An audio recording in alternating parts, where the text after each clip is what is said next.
वरना बुढ़ापे में दुखों का पहाड़ टूटेगा।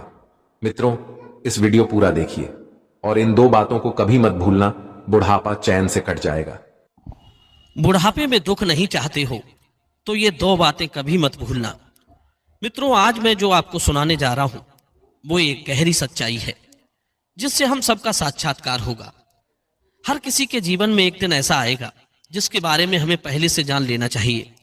क्या पता उस समय आप वासनाओं की चकाचौंध में इस सच्चाई को ना देख पाए।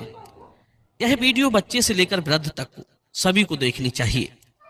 ये तो आपको पता ही है कि बुढ़ापा जीवन की सबसे कठिन और आखिरी अवस्था है, जिसमें आने के बाद सबसे अधिक जरूरत होती है अपनों के सहारे की।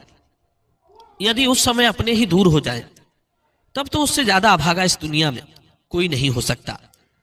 तो चलिए समझते हैं जीवन की वो कड़वी सच्चाई इस वीडियो के माध्यम से। एक बार दिवाली का समय था।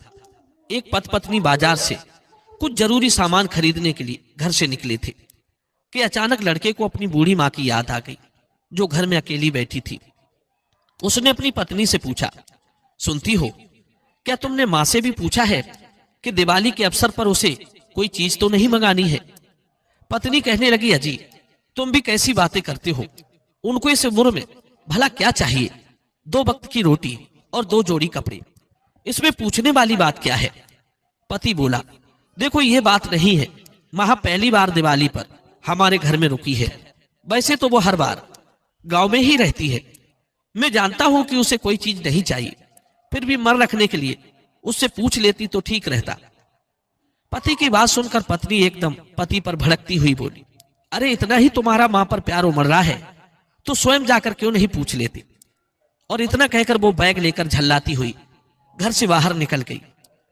पत्नी को नाराज देखकर बेटे का मन नहीं माना। वो अपनी मां के पास पहुंचा और बोला, हे मां, हम दिवाली का सामान खरीदने बाजार जा रहे हैं। यदि तुम्हें कुछ चाहिए तो बता दो, हम लेते आएंगे। मां कहने लगी, बेटे मुझे कुछ नहीं चाहिए। लड़के ने फिर पूछा, हे मां, बता दो जो तुम्हारी इच्छा हो। बेटे की जिद देखकर मां ने कहा, ठीक है, यदि तू नहीं मानता है तो रुको, मैं तुम्हें कुछ लिखकर देती हूं। तुम्हें और बहू को बहुत खरीदारी करनी है, कहीं तुम भूल ना जाओ। इतना कहकर बूढ़ी मां कमरे में चली गई और एक कागज पर कुछ सामान की लिस्ट बनाकर बेटे को दे दी। बेटे ने उस कागज को बिना पढ़े ही जेब में डाल दिया और गाड़ी में जाकर बैठ गया। पत्नी तो पहले से ही गाड़ी में बैठी हुई थी। लड़के ने अपनी पत्नी को सुनाते हुए कहा, देखो मैंने तुमसे कहा था ना कि मां से भी पूछ लो यदि कुछ मंगाना हो तो। मां ने भी अपना कुछ सामान पर्चे में लिख कर दिया है। कहते हैं इंसान जब तक जिंदा रहता है रोटी और कपड़ों के अतिरिक्त उसे और भी बहुत कुछ चाहिए होता है। पत्नी कहने लगी, ठीक है, पहले मैं अपना सामान लूंगी, बाद में तुम अपनी मां का पर्चा देखते रहना। इतना कहकर वे दोनों बाजार में चले गए। पत्नी ने बाजार से अपनी जरूरत का सारा सामान खरीद लिया और पति से बोली, सुनो जी, खरीदारी करते करते मैं बहुत थक चुकी हूं। मैं तब तक गाड़ी में बैठी हूं, तुम अपनी मां की लिस्ट देख लो और सामान खरीद लाओ। लड़के ने जेब से मां का पर्चा निकाला और उसे पढ़ने लगा। लिस्ट बहुत लंबी थी। पहले तो वो देखकर चौंक गया कि इतनी लंबी लिस्ट, पता नहीं मां ने क्या क्या लिखा है। जरूर अपने गांव वाले बहू बेटों के लिए कुछ सामान लिखा होगा। पति की बात सुनकर पत्नी तपाक से बोली, और बनो सरवर कुमार, मां के सामान के बिना तो तुम्हारी रोटी नहीं पच रही थी।